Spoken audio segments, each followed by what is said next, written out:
Hello, fellow armchair historians. Anne-Marie here. For a long time now, I wanted to produce and release a mini episode once a week of Armchair Historians, a little bite-sized nugget of history, if you will. I like to follow several On This Day in History websites, including Britannica.com, ThePeopleHistory.com, and History.com. I'll link out to all three of those in the episode notes. So let's see what they have to say about what happened on this day, February 4th, in history.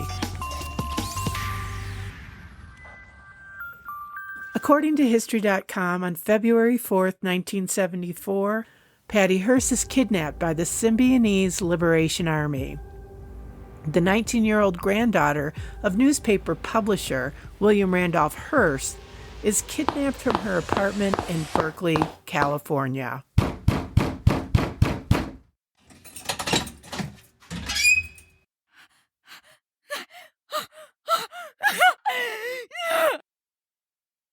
My dad always had the nightly news on with Walter Cronkite. Cast as the anchor man of the CBS Evening News, and that's the way it is. Friday, March 6th, 1981. And if any of us 6 kids would so much as breathe during the news, we would get reprimanded. This is one of those stories that I definitely remember playing out in the news. Now, I was only 10 at the time. I will never forget the image of Patty Hearst with a semi-automatic rifle, some kind of a beret or beanie on her head, and the shock that we all felt when we see the footage from a video surveillance camera, and now she has become a bank robber.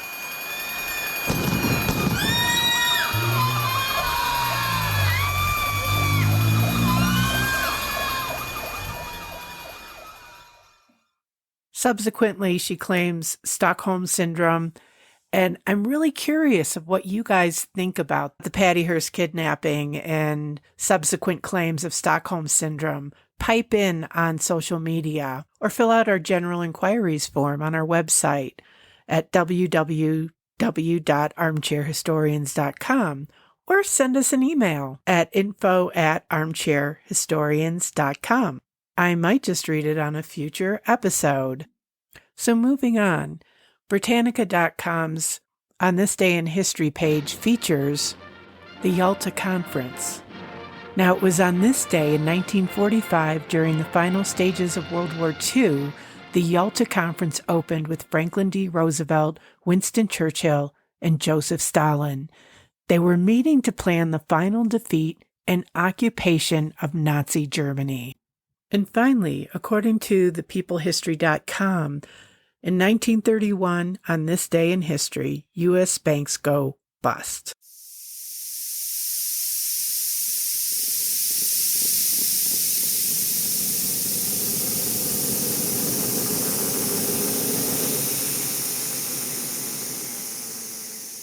As banks continue to close across the U.S., when depositors ask for their deposits back, the problems continue to escalate, as most small banks had large amounts invested in the stock market, and with the crash of Wall Street in late 1929, many banks do not have sufficient funds left to meet current members' deposits. Many are going into reserve-ship with little help for investors.